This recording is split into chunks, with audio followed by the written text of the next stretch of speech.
Should we start? Just give me a nod when we're live. Cool. Well, good afternoon, everybody, and welcome to London Metropolitan Archives. My name's Tom. I'm an engaged learning officer here, and this is Jack. He's an information officer here, and it's our pleasure this afternoon to present A Day in London Life at 1747. Before we start the presentation properly, just a few pieces of housekeeping I need to go through. This is a hybrid event, so welcome if you've joined us in person, and welcome if you've joined us from home, coffee shop, or anywhere else indeed that you might be. So for the benefit of people in person, a few bits of housekeeping. The first is that we're not expecting the fire alarm to go off this afternoon. So should the fire alarm go off, we need to leave the building, which we can do just by going out of the doors at the back of the room, down the main set of stairs, and we'll gather on the opposite side of the road before we're given the okay to go back in the building. And toilets, if you need them, are just through the exhibition space, tucked round on the right-hand side there.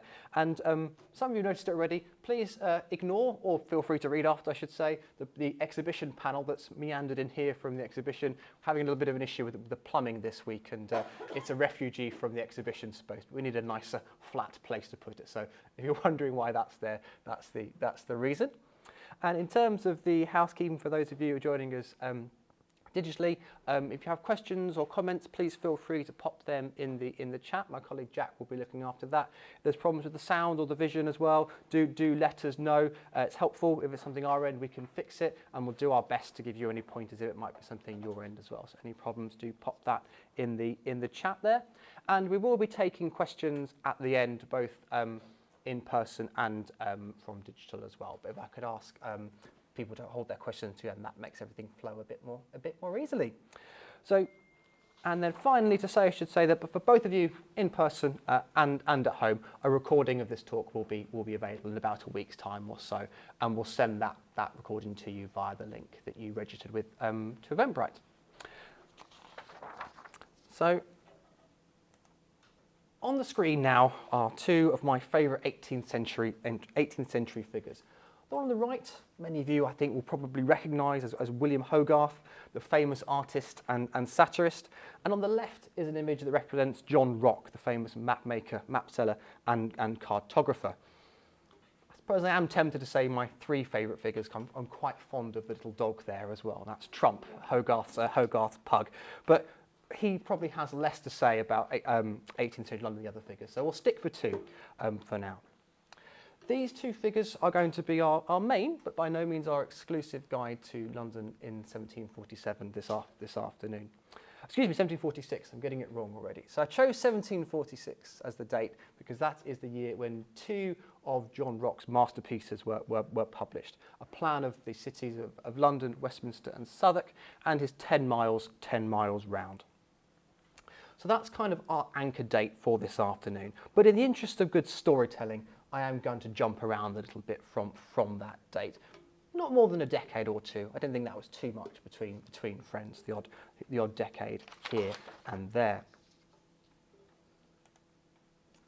So what we're going to do is we're going to first set the scene with a bit of an investigation in London in general, what was like, before delving into some of the daily lives and the Crodician stories contained in these documents. So on the screen here, we have the index to John Rocque's map of 1746, his plan of the cities of London and Westminster and Southwark. As I said, published in 1746, but surveyed throughout the 1730s. It was a work of many years of work went into the production of a map on this scale, as you would no doubt expect. There's a few features that are worth pointing out about this map before we delve in.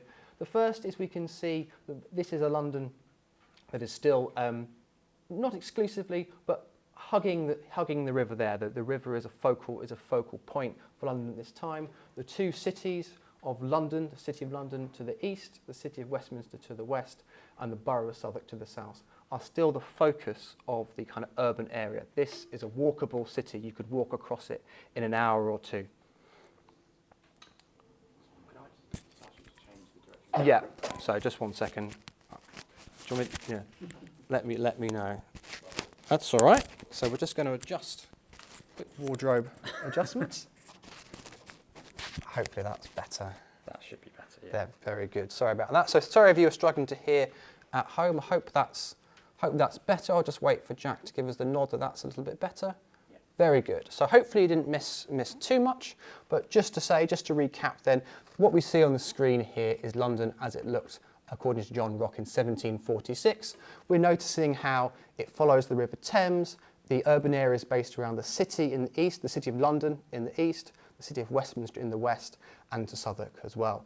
But what we will see as in the middle part of the 18th century is that London grows, and in particular it grows out west. What we see is a pattern of development driven by speculative investment and building on aristocratic land, a series of planned developments based around the kind of the classic Georgian square, which brought great wealth to some of the builders, not all, increased the wealth of the various aristocratic landholders, and made London the sort of centre of fashion of its day, not just for the country, but also in some cases for Europe as a whole. The population of London is growing at this time, but not as rapidly as it does in later centuries. This is the start of the great London population boom that will carry right through, actually with a few ups and downs to the present day. But due to ill health, effectively, it's a slow and sometimes stilted process. A lot of that gradual growth in population masks the very difficult daily realities of London life, where many people succumb to disease, and that figure of growing population was driven by migration, some from abroad and some domestic as well.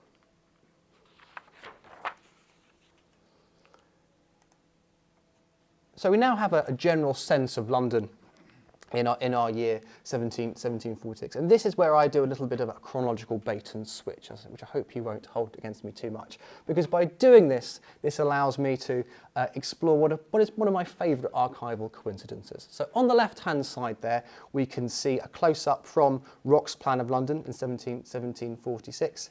This is Charing Cross and Whitehall. Notice that little bit of the river there to the right-hand side. The Royal Mews, marked on this map, is where Trafalgar Square would be today. So we can see Rocque's map on the left-hand side. Notice the precision, to use that sort of overused Georgian word, the elegance of this presentation. If you were to believe this map, London this time is set out on ordered streets, neat boats along the river, easy passage throughout, which all sounds a bit too convenient. Because if we go on the other side of the road, we can see an exaggeration in the other way, perhaps what London, closer to what London more really looked like.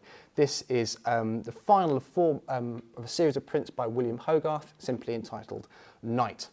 And the area marked on the map, that red circle there, is the area that we can see here. So it's that part of Whitehall, Charing Cross going into Whitehall, and we can see just about perhaps on the screen, you'll see there's, if we're heading north on Charing Cross, we can see two little courts. One of them is called Rumnor Court. And if we go to the right-hand side of the screen now, you can see the signs hanging from the buildings. That sign on the left-hand side is the pub sign for the Rumnor. A Rumnor was a type of short glass, which is depicted in that scene. This would be quite a nice crossover, but the bit that probably tells me I've spent too much time in the archive, that I get quite excited about, is that we know that John Rocque briefly used to live on this piece of street here. Again, I'm fudging the date slightly. It was 1750 when John Rocque moved to this part of Whitehall. He based his house, he lived there, but also his print shop as well. And that idea of basing your business and your home on the same thing was very common. It was very common in this time period. It's quite a fleeting coincidence, as the best coincidences are perhaps, because John Rocque didn't live here for very long. Sadly, on the 7th of November 1750, his house caught fire, and that wasn't bad enough, so too did all his stock as well. It's not entirely surprising, though, that the house burnt down. If we take a look on this print on the right-hand side, I've managed to count 19 separate sources of ignition in this plate, and there's some foreshadowing the background as well. That plume of smoke you can see is a house fire already, so we can sense the kind of the danger of fire in the urban environment of this time.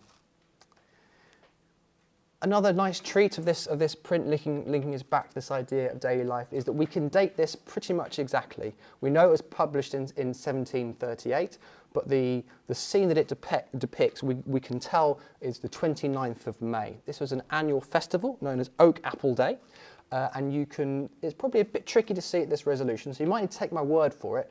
On the pole there, that's probably the clearest. If you look at this image to the left-hand side, just above the shop window there, you can see some leaves there. Those are oak leaves.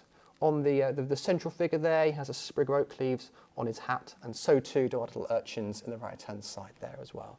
So Oak Apple Day was an act of celebration for the restoration of the monarchy in 1660, linking back to the famous story of Charles II hiding in an oak tree following his defeat at the Battle of Worcester. And this was a public holiday that remained right up until 1859, when it was abolished under the Anniversary Days Observation Act. And I'm told it is celebrated in a few places to this day, but doesn't have the status of a public holiday.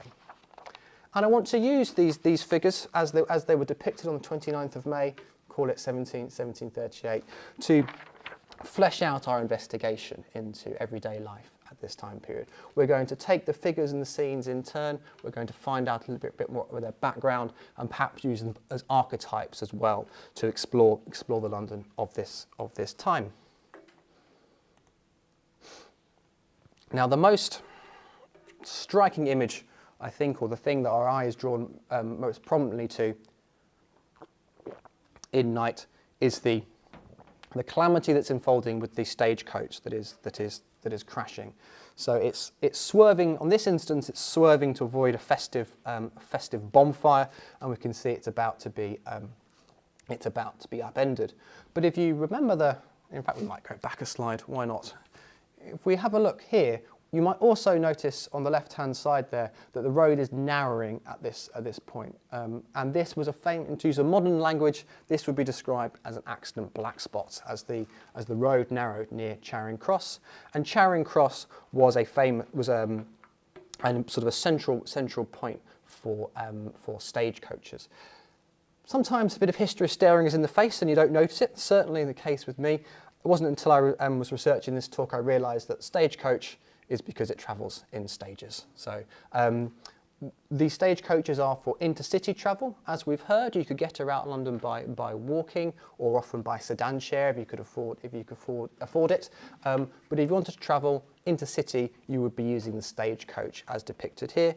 They would travel in stages of about 5 to 10 miles, and by modern standards, stages of about 10 to 15 miles, travelling about 5 miles an hour. So by modern standards, a very slow form of transport, but actually at this time it was considered one of the faster forms of transport, and various developments in technology, including simply better springs, better suspension, would mean that it became quicker and quicker until the 19th century, when it was, of course, replaced by the railways. As is often the way with Hogarth's work, there's a little bit more than meets the eye, and his work can be worthy of closer examination.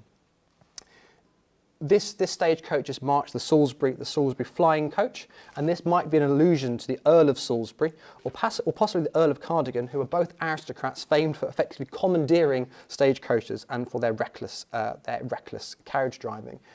This is obviously enough of a feature because also this idea of a stagecoach crash caused by an overturned carriage also featured the ends of John Gay's poem Trivium. So there's a distinct class link with stagecoaches, be it if they're commandeered by an aristocrat or by the sorts of people that would use them. So they were a favourite form of transport among the middling sort, where you would be sharing a journey of anywhere from sort of 2 to 10 days or 2 to 14 days if you went all the way up to Edinburgh, with often a group of strangers. And there was an etiquette amongst this that you would accept the close confinement. It probably comparable to being on the tube today, or maybe a little bit more space, but you were expected to pass the time by telling stories. Even the shy and the retiring amongst us were sort of duty bound to summon a bit of courage, talk to strangers, and spin a yarn to help pass the time. So we've seen that you can get waylaid by crashing your stagecoach, but there are other obstacles on the London streets that we might think as well that people would have encountered in their daily life. The first thing to remember is really the pure level of filth that you would have encountered at this time. So this is, as I say, around about 1738. Rocque Street was 1746, and at this time the theory was that the property owner was responsible for keeping the area in front of their property to the middle of the road clean. That was sort of your public duty to do that. But we know that really wasn't that wasn't the case, and all manner of unpleasant things would end up in the street. There's a clue to that already. On the top right-hand side, we can see a chamber pot being emptied here.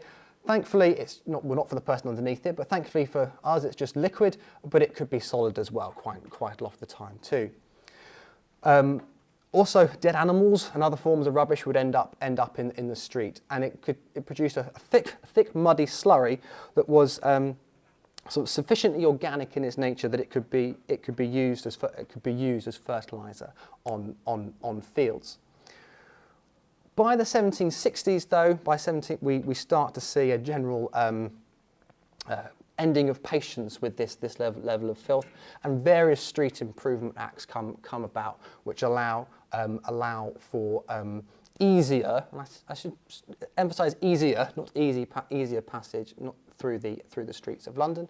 And interestingly, this was driven by competition between the City of London and the City of Westminster. We see actually the City of Westminster cleaning up their act faster than the City of London, causing the city to be concerned that they will kind of lose business and lose prestige to the city, and causing a number of improvement acts between the two cities. And one of the things that we lose at that point, in particular the 1762 Improvement Act, is these hanging signs, which until then were an important sort of feature of the London urban landscape. So you were not allowed to have signs that jutted out into the road like this. Instead, you had to bolt them onto. They had to kind of be fixed flat against the wall.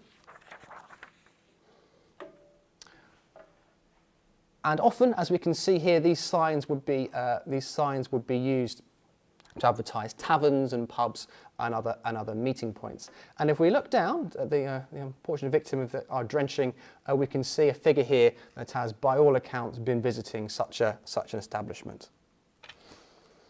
So this again is another named figure, and speaks to the concerns and speaks to the everyday life of Londoners at this point. So this is almost certainly Thomas Deville.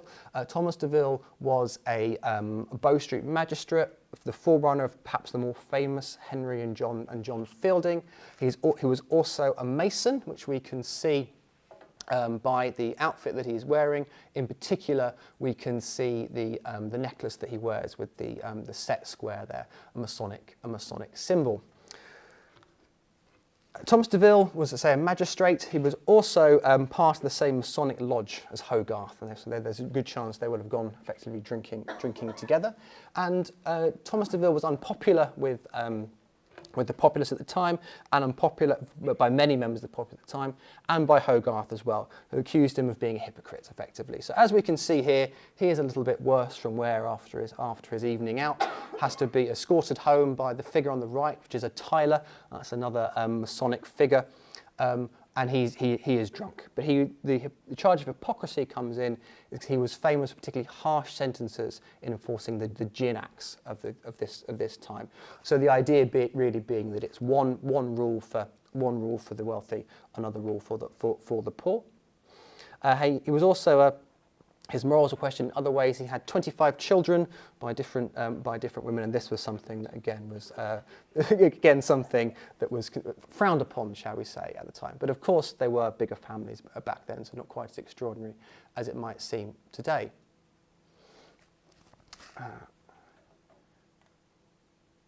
We can see in the background, if we look in the background of that, there's something else going on concerning drinking and things that make me feel ill. And this is the publican, possibly of the Rumner itself, who is pouring something into another barrel. And what he is doing is he is adulterating he is adulterating his wine, and this was a known problem at the time. That not only wine but food and all other manner of things, you weren't buying what you thought you were buying, and all kinds of unpleasantness might end up in your food. And we can sense that obviously anything like this is fueled by satire and the like, but we see this from multiple sources. I was quite delighted to find there's actually a poem relating to the previous landlord of this very pub, the Rumnor pub, that the poet Matthew Prior talks about. My uncle, rest his soul, when living might have contrived me ways of thriving, taught me with cider to replenish my vats or ebbing tide of Rhenish being Rhine from the wine. But for sheer hyperbole and no doubt exaggeration, I do much prefer this slightly extended passage from The Expedition of Humphrey Clinker by Thomas Smollett, and I'll do my best to give it the justice it desires. What passes for wine among us is not the juice of the grape. It is an adulterous mixture brewed up of nauseous ingredients by dunces who are bunglers in the art of poison making, and yet we and our forefathers are and have been poisoned by this cursed drench, without taste or flavour. The only genuine and wholesome beverage in England is London porter and Dorchester table beer. But as for your ale and your gin, your cider and your perry, and all the trashy family of made wines, I detest them as infernal compositions contrived for the destruction of the human species. Which is all rather fun, but we should remember that it is satire, and this is the voice of one Matthew Bramble, who is the main character of The Expedition of Humphrey Clinker, and it is Matthew Bramble's sort of part of his dramatic literary role in this piece to grumble about all things London, to grumble about all things the changing fashions. He is a slightly cantankerous character. So we shouldn't necessarily think that everyone thought this about wine and other drinks, but it certainly gives us an allusion to how some people were feeling. It's worth dwelling on as well the form of this novel. So the London of this time had an increasingly, what we would recognise as increasingly modern literary output, new forms of fiction, the novel and the so-called picaresque novel, that's picaresque fiction, where we see things in sort of episodic fashion was popular. And also Tobias Smollett is probably worth a mention. Again, another man of great progeny. I think his children also ended in, got to the 20s as well. But interestingly, he was what was known as a North Briton, or today to us simply Scottish, and this was the Scottish immigrants at this time, following the Act of Union, were both sort of admired and resented for their kind of increasing presence in business, in court, and literary circles as well. It was the influence of the North Britons, as they were called, was an important social group and social phenomena at this time. Now, no discussion of this time period would be complete without at least touching upon Beer Street and Gin Lane, Hogarth. Certainly Gin Street, I would say Hogarth's the most famous work. What's interesting, I think, about this, we've had this discussion of fashionable drinks, unfashionable drinks, adulterated drinks. It's worth stressing how prevalent alcohol was in British society at this time, how commonplace it was, but it wasn't always exactly what we might think. So we are familiar with alcohol at this time as the idea that everyone's on a constant drinking binge. Certainly, alcohol consumption was much higher, and drunkenness, sort of public and private, was even more prevalent than it is today. But also people would drink far weaker beers as well. It was a form of kind of nourishment and routine. And that's the idea that we're seeing on the left-hand side here. So this is Beer Street. It's a sort of idyllic picture of British sustenance, of British kind of wealth and virtue. Well-fed people are drinking beef. They're drinking beer, specifically London porter, named after the porters that are drinking it. And that is contrasted on the right-hand side, of course, with the unfortunate inhabitants of Gin Lane, who, rather than drinking a wholesome, nourishing beverage, are drinking gin to their great ruin. Everything is broken on the right, apart from the pawn shop. Everything works on the left, except the pawn shop. Well-fed figures on the left, starving and desperate and dead and dying figures on the right.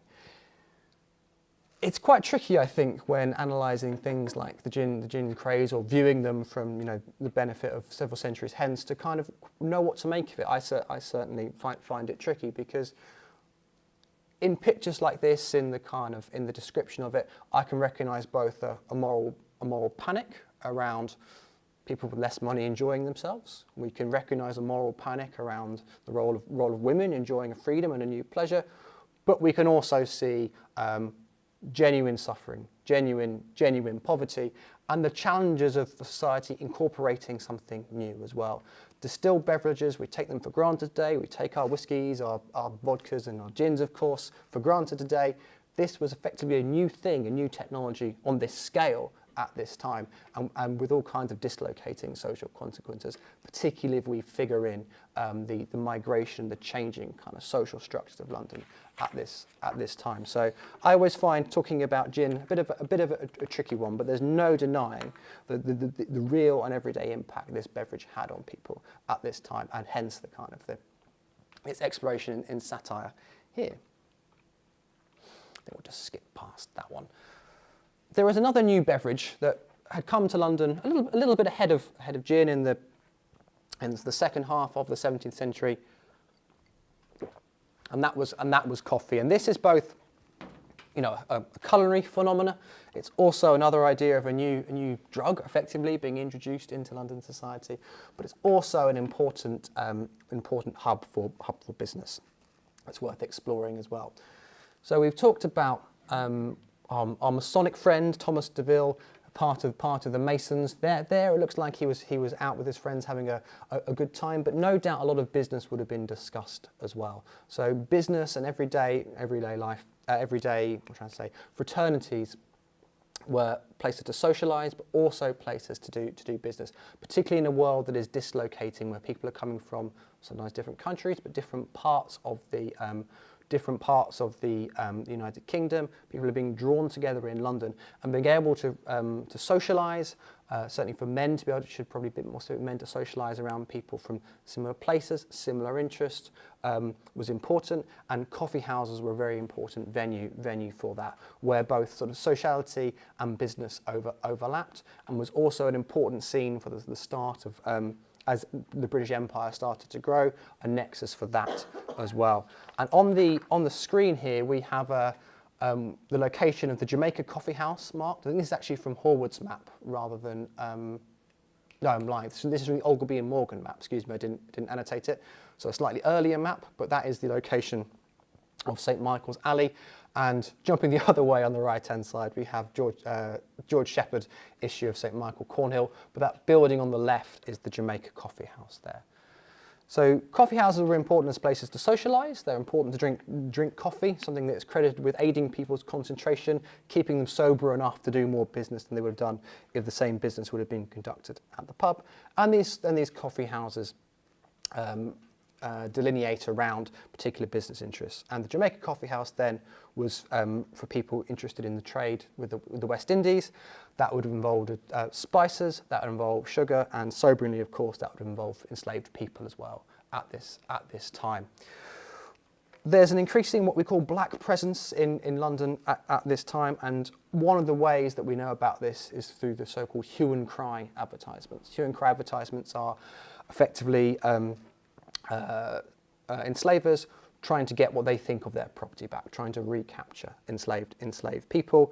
And quite often we see people in these hue and cry advertisements, we see them using the Jamaica Coffee House as their business address. So, for example, a little early for our time, but relevant nonetheless, 1718, the postman in the historical account advertises the escaping a 15-year-old child named James, and says that whoever brings him back to the Jamaica Coffee House in Cornhill shall receive a 10 shillings reward.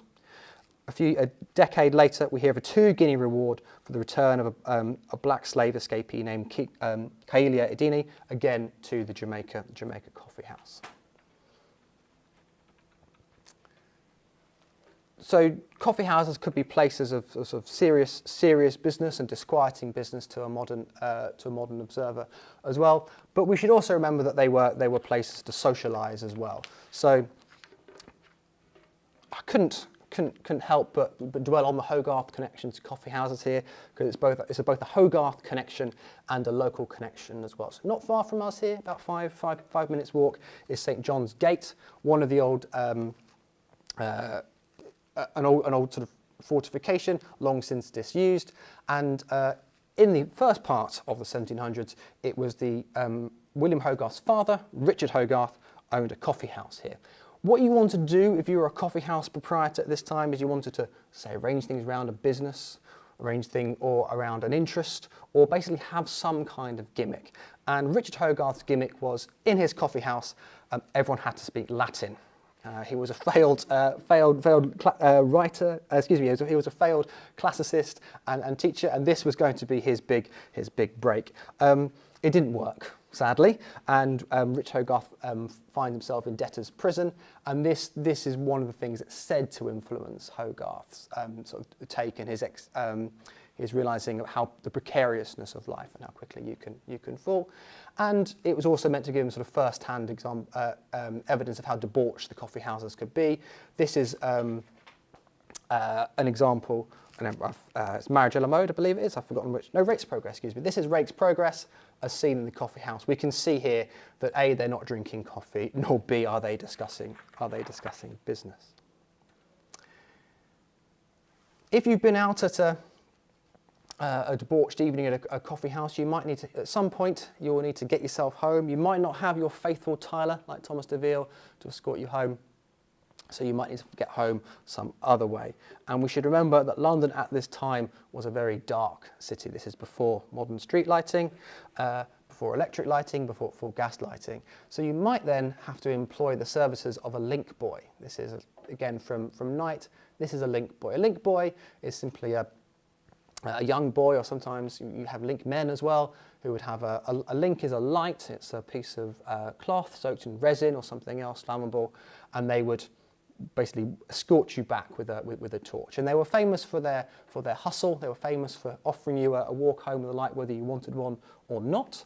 John Gay's trivia tells us you have to be careful for let constant vigilance thy footsteps guide, and wary circumspection guide thy side. Then shall not thou walk unharmed the dangerous night, nor need the officious link boys smoky light. They were famous for hustling their business. Now, it might be that all that happens is you pay a link boy a farthing you didn't really want to spare and get home safely. But you did also have to be rather careful with the link boys. They had a reputation for leading you the wrong way and leading you into trouble. This is an account from the Middlesex Sessions of 1754. I thought I'd be nice to all of us and put the transcript down there. From the microfiche, and it's quite tricky to read. This is from the deposition of an apprentice that's gone awry, and part of his fall from grace, he talks about the escapades of two link boys. On the Saturday night, he picked up at Covent Garden Playhouse two link boys and went with them to Leicester Fields with the intent of picking pockets, and afterwards came back with them to a house in St Giles where they had bread, cheese and beer, and being asked what part he was to act, he then said, in the said affair, he told the said Mr. Rapigadoo that he was to throw the people down, and in the scuffle the other two would come and pick their pockets. So we can see there the link boys have been leading people astray, and somebody else has come and mugged them effectively.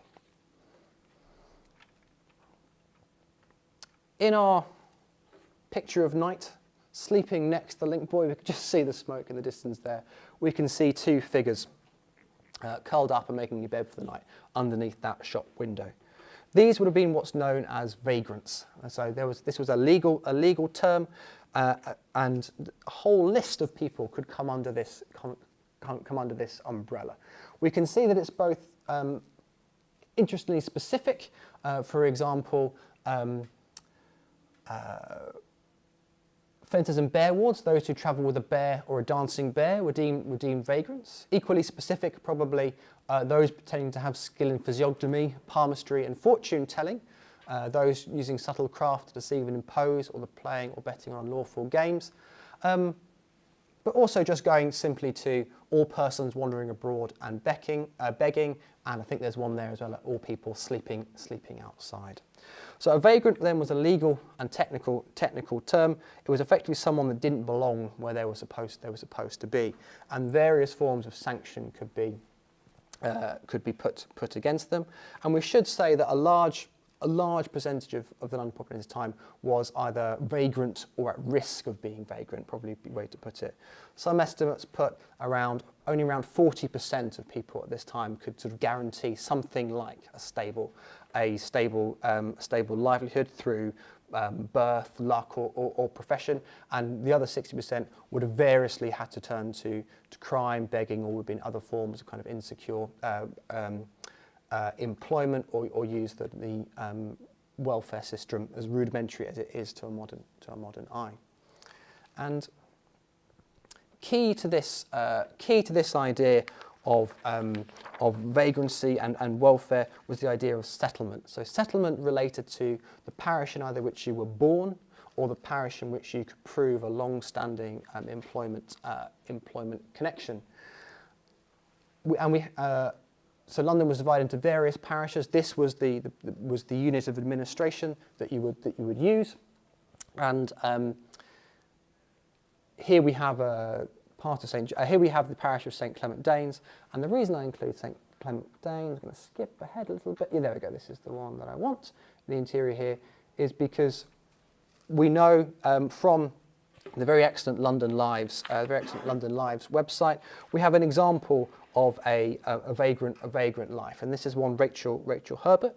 She was born around 1716, and we know that her mother died when she was around 20 when Rachel was around 20 years old, and by that point her father was dead as well. She was briefly apprenticed and spent some time learning how to sew.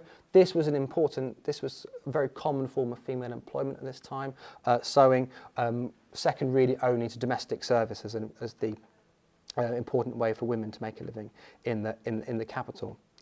But we know by 1740 she's vagrant, homeless, and wandering around in St Clement Danes, and this is when she encounters the legal and welfare system at the time, and she undergoes what's called a pauper examination. So her work and kind of her wealth is examined, and she's deemed. And interestingly, she's allowed to remain in St Clement Danes, because a common feature of vagrancy and pauperism is you are booted out of where you are. Unless you can claim settlement at this time, the parochial authorities are very keen to put the bill on somebody else at this time. But she's able to prove enough of a working connection to stay in St Clement Danes in 1740, following another pauper examination in 1750, before she drops out of our records. So we talked about maybe 60% of Londoners not being able to make a stable living, and then we can also think about 2 or 3% of Londoners at this time as enjoying a very high standard of living for the day. These are the wealthy and the aristocratic, and we can see their fashions on display here in this same print linking us to St Clement Danes, and the same fashions being duly satirised by Hogarth in the 1742 print as well. There's a few things to note about this print. The exaggeration and mocking of the fashion, but also this figure on the left-hand side here. So it was part of the fashion, again, as uncomfortable as it is today, to have a black servant. And we call them. They would have been called servants, but often they would have been enslaved. And it's likely that this particular servant is a reference to one Charles Sancho, who was later became an abolitionist, but was in his early life was a domestic servant as well. And if you're interested in finding out more about Charles Sancho, there is actually a panel in the exhibition about them as well. So, how are we doing for time? A little bit more time. So, there were two. If we look back, sorry to do this, to skip through. We had two. Did we? Oh, didn't. No, we didn't. So I didn't look at that slide. Yeah, we have two vagrants seeking shelter here. One, I've decided could be Rachel, and the other is going to be William. So William is another example of a vagrant life, and their life is much much more difficult and ends in a known and grisly fashion. So William Tidd appears in the London Lives record as both a vagrant and then an executed criminal. He was orphaned at an early age, was unsuccessfully apprenticed to a barber, and made his way in the world through crime. Briefly spends a year in Canada in his mid-teens, but by at least age 15 he's back in London, and by age 21 he is convicted of burglary and sentenced to death. What we see at this time is that corporal and capital punishment was an integral part of the legal system. The so-called bloody code would extend these kinds of punishments to crimes that, to a modern eye, we would think perhaps didn't deserve them, and perhaps even more striking to a modern eye was the idea that public execution was a festival, a holiday, and an entertainment. So there were 8 public executions a year at Tyburn, and Tyburn is where modern day Speaker's Corner is in the north side of Hyde Park.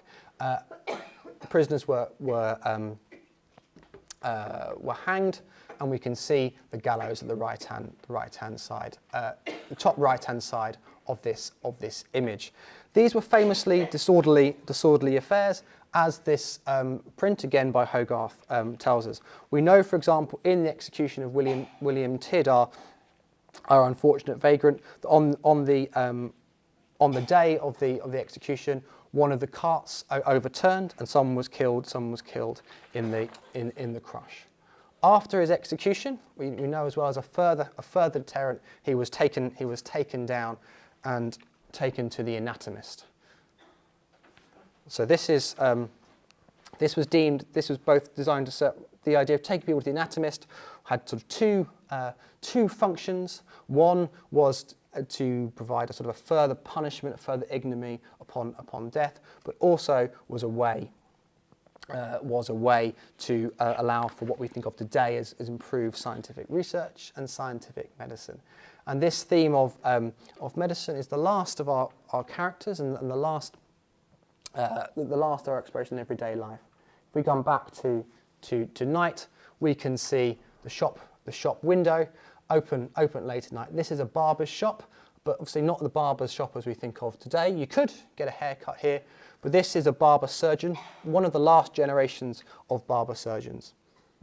So the medical economy of London at this time, was formally divided into physicians, surgeons, and apothecaries, but also various sort of wise women and folk healers as well would be consulted on a regular basis.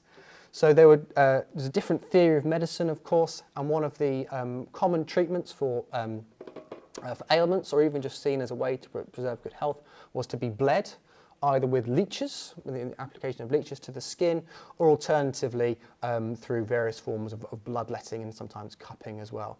And it would be the barber surgeon that would do this, the idea being if they were good enough with knives and razors to cut your hair, they would have a similar skill that they could use for medical treatment as well. Often had some kind of military experience where they'd learn even sort of extreme procedures like amputation as well, and the idea being that you'd learn from your master. This was seen as an artisanal trade rather than a kind of a medical profession. And the final thing that you could go to the barber surgeon for is you could go for teeth pulling as well. And actually, you can see in the sign there, some poor fellow is having his teeth pulled, and then on the top you can see that pole there. You can't really see it in the grey scale, but this would be red and white, traditionally used on barbers' poles to this day.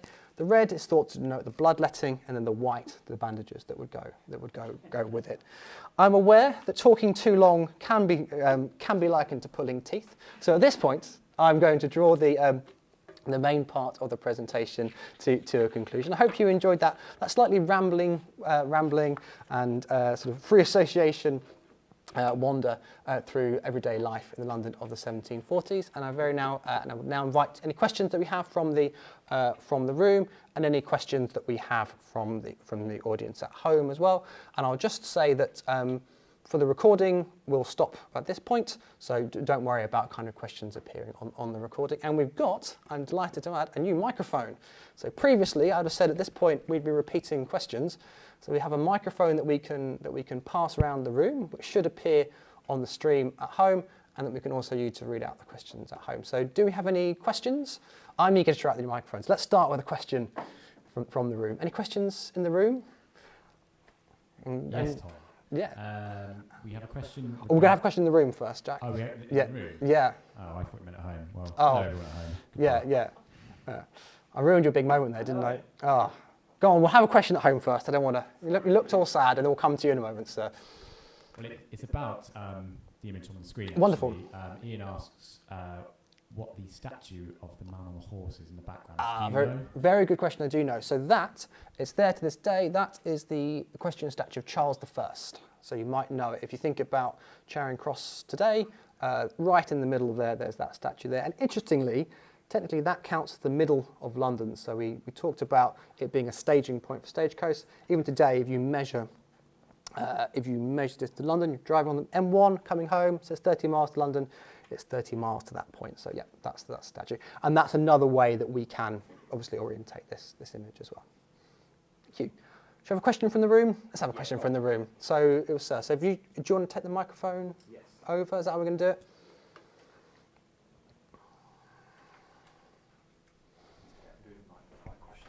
Yeah.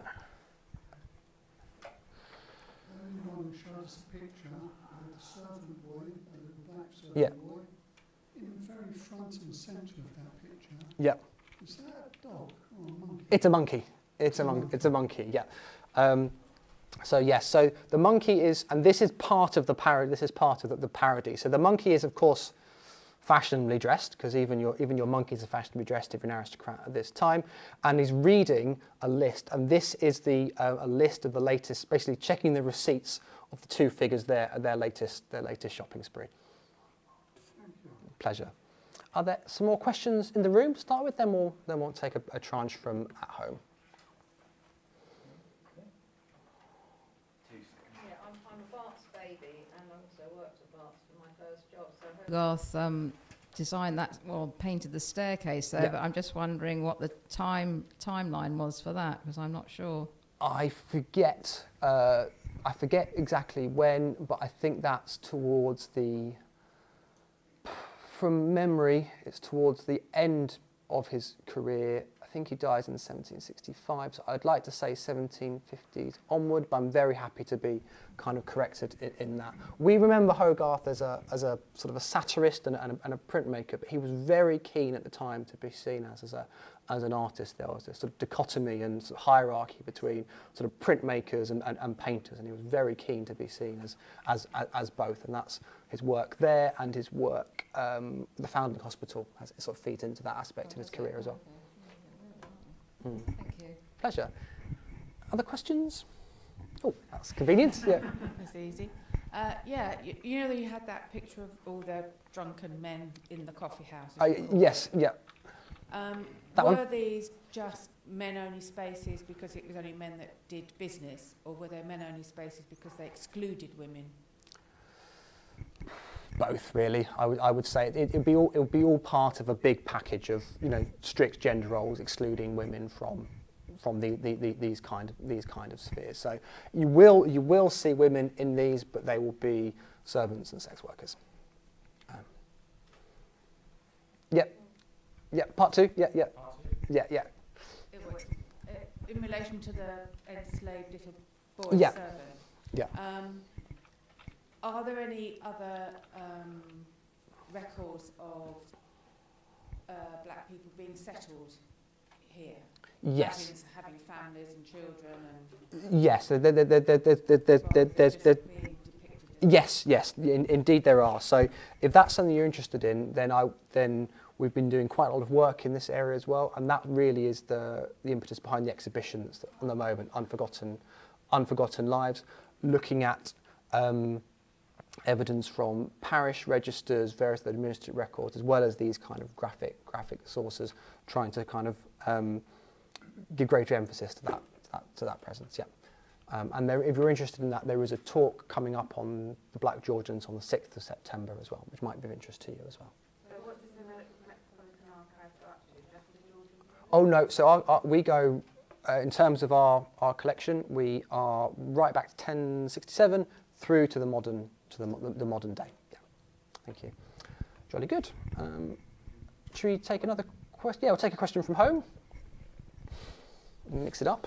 So Joanne asks, she says, brilliant talk. Oh, thank you. Can you Flash will remind? get you everywhere. Yeah. Can you remind me what period Oak Apple Day was a holiday? Okay, so from 1666 to 1859. Thank you. And it's still observed at Chelsea Hospital as part of their Founders' Day celebration. And you do see it kind of in a few sort of more kind of, local places, sometimes also called Hickhaw Day, I believe. Yeah. And Deborah asks, when did coffee houses start to appear, and is there a sense of how many there were across London? Okay, so coffee houses start to appear in around 1650, 1660, that sort of idea, and I would say we can describe them as common. I couldn't give you a kind of a numerical figure, but they were common and they were expanding. They were a big, they were good business, and they weren't that hard to set up, and they would range from both the very kind of famous, like we talked about, Jamaica, Kit Kat, others. Lloyd's, various other ones, to kind of more sort of small scale. So they were a very common feature of Georgian, first Restoration, then Georgian life.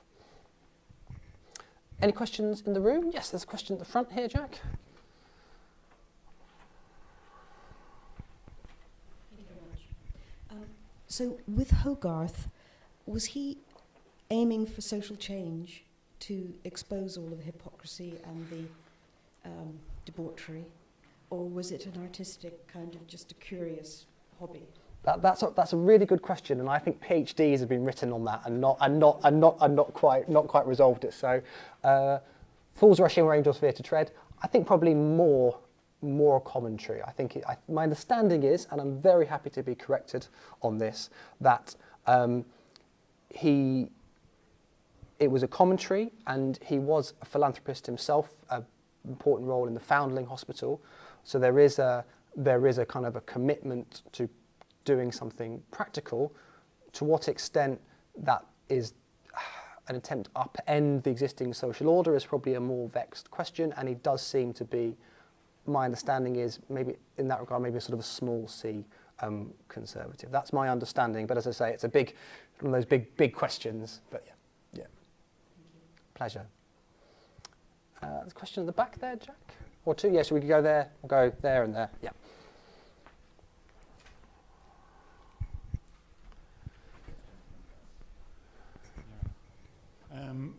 Can you say anything about what diets might have been like during this period, and was there anything in the way of eateries? What kind of? Okay, yeah. So a question around diet. So it would have obviously depended very much on who you were, or who you were. If you were sort of the kind of lower station, it would be a diet based around sort of bread, beer, cheese, if you could afford it, those sorts of commodities, and then all kinds of sort of fancy banqueting on the upper end of the spectrum. I would be sort of stringing you along if I gave specifics, but that point around eateries is a really interesting one, in that people would often not, the norm would be eating out in some way or another, be it through street vendors, be it through eating at the taverns, eating, I think a bit earlier, for chop houses. You would not be expected to cook at home. Often people lived in cramped or, by a modern eye, kind of rudimentary accommodation, and you wouldn't expect kind of a kitchen to be part of that. There are accounts of Samuel Johnson borrowing the baker's oven so he can cook a pie in it. So really, that's You know, the risk of sort of stretching the modern language too far. He's bought himself a ready meal, and he's borrowing someone else's oven to cook it in. So the norm would be kind of eating out in some way. Thank you. Should we keep on? Yeah, we'll do there, and then you go first, and then we'll just. Were the guilds important at this time? The livery companies. Yes. So Thank you. Yes, but of dwindling importance. I think I'm fair in saying the trade guilds were important, but we are starting to see that break down. That's my impression. But this is the curse of being a generalist, as you have impressions of things and you sort of forget what happens. Important, yes, for all those kind of fraternal things that we've talked about knowing people. But I think we're starting to see something a bit more like a kind of a free trade environment starting to happen as some of that old city is crumbling away. I think I'm right in saying that, but again, just worth checking. Yeah. Question at the back there? Yeah, you said at some point that they had to put signs against the side of the buildings, not hang. Is there a specific reason for that? People were crashing into them. Oh, really? People were crashing into them. There's an account of it. I shouldn't jest falling down and killing someone over in Whitechapel. Just generally adding to the kind of the chaos of the city. Yeah. Should we take some questions from home?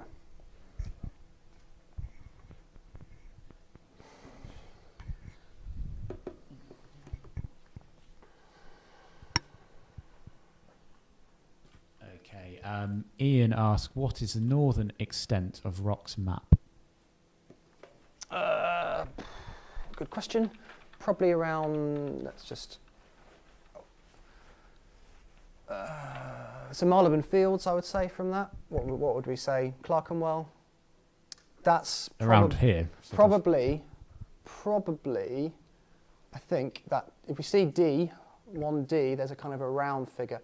That would be that's probably the New River Head, which is just up the road from here. So call it, in the northern extent, we'll call it, yeah, call it Farringdon. Clerkenwell, I should say. That's it for now. Jolly good. Are there any more questions from here? Yes. It's sort of, you know, the pot being disposed Yes. into the street. There was no running water, there was no fresh water. How on earth did people survive? Well, that's one of the, so people, I've been reading recently that we have that as a bit of a myth. So people did like to drink a lot of beer, both for its alcoholic properties, but also something actually kind of equivalent to some of the low alcohol beers we're getting today, 1%, 2%, known as small beer. So beer was a popular beverage, but drinking water was sort of common as well. So actually we've just, follows on nicely, that round thing we can see, D there, that's part of the New River Head. That was piped water brought into people's houses. Wooden pipes that needed servicing very, very regularly, sometimes of dubious cleanliness. There would have been wells as well that you could draw from. So there were sources of fresh water. People would draw water from the Thames as well. So those were some of the sources that people would use. But you're right. They didn't have anything near the amount of fresh water that we had. You know, if our hot water breaks, we think it's the end of the world, whereas that would have been the norm at this point. And so just following on, Yeah. I just wondered how, when you talked about all those slurry in the streets, Yeah. how did they collect that? How did they clean it? So that would have been the sort of job of the so-called night soil men, and I think it's spade and bucket. I think effectively spade and wheelbarrow, that level of thing. Yeah. There was a question here, which I think we'll call the last question from in the room, if that's okay, and then we'll see if there's any final questions, and then we'll call that a day. So, yes. Well, the previous lady's question about fresh water Yes. and what you would drink, I can only assume, now that I've learned about Bazalgette and Yeah. River Thames, and the flow is 5 miles or 7 miles, and it all returns again. Yeah. So the great stink, blah, blah, blah. Yeah, yeah. So would I be right in saying, as the lady said, in central London, it was just filthy, filthy, filthy, including River Thames? Yes. However, one of the chronology is quite important. So the Thames gets worse, a lot worse in Victorian times, partly because of the increased industrialisation, population, but also, and I don't have the date off the top of my head, but there's basically an intermediate stage. At this point, so yes, sometimes your waste would end up out the window, but there would also have been cesspits and things like that. So at least it would have been contained. What you see is this very messy intermediate stage where a flushing toilet is invented, and at that point, more waste is being discharged into the Thames. So waste that would have at one point been kept in the house in a cesspit and taken with the Knights Oil men, then ends up in the Thames. So part of the reason behind the Great Stink is this sort of stepping of technology which allows for partial removal of waste but not full removal. So these night workers, were they also known as dark men? I don't know. Okay. I don't know. And Yeah. one more if I can Yeah, squeeze it yeah. in. Oops, I've lost it. No, Sorry. no worry. I think Barbara had a. Long COVID, it doesn't. No, don't worry. Don't worry. It'll come back to you on the way. You'll be on the train on the way home. You'll be like, what I was going to ask was. Can I just sneak in? You made a reference to the exhibition here. Could you tell us about it? How long it's on for? Sure. What I'll do is when we wrap up, I'll mention it then. Of course I will. Yeah. And then I think there was going to be one comment on the back around Dartmouth, so we'll have that, and then we will start to wrap up. It's another one about water. Water. Okay. Yeah. Three comments. Okay. Firstly, there's a move in about the 1820s to put in piped water from Kingston, from Surbiton, but that's only to Chelsea, I think. Mm-hmm. There's also a water wheel at London Bridge, which pumps water into the city, going through again wooden pipes, I think. And finally, there's a lovely website from the Thames Festival Trust called The Barking Stink, about what happened to all the stuff that got taken down and dumped around Barking. Okay. There we go. Thank you for that. Any more questions from home, Jack? Jolly good. So there was a question about the exhibition. Thank you for that. So the exhibition is Unforgotten Lives. It runs until March next year, and it looks at some of these stories that we've been mentioning already. So it's let me see if I can remember the proper title. Unforgotten Lives: Exploring Londoners of African, Caribbean and Indigenous Heritage 1560 to 1860. And so that's on until March next year. And there are various events, some by myself, by the members of the team, picking out some of those themes on the exhibition. Also on the screen there, and those will be the live from the archives. The live from the archive are all both in person and hybrid, much like today, talking about those themes in the exhibition. And then we have a few other events as well that might be of interest to you as well. And the next in the Day in London Live series, 1851, is on the 25th of July. So I hope to see some of you then. Thank you for coming along in person. Thank you for joining us at home. And I wish you all a pleasant afternoon. Thank you.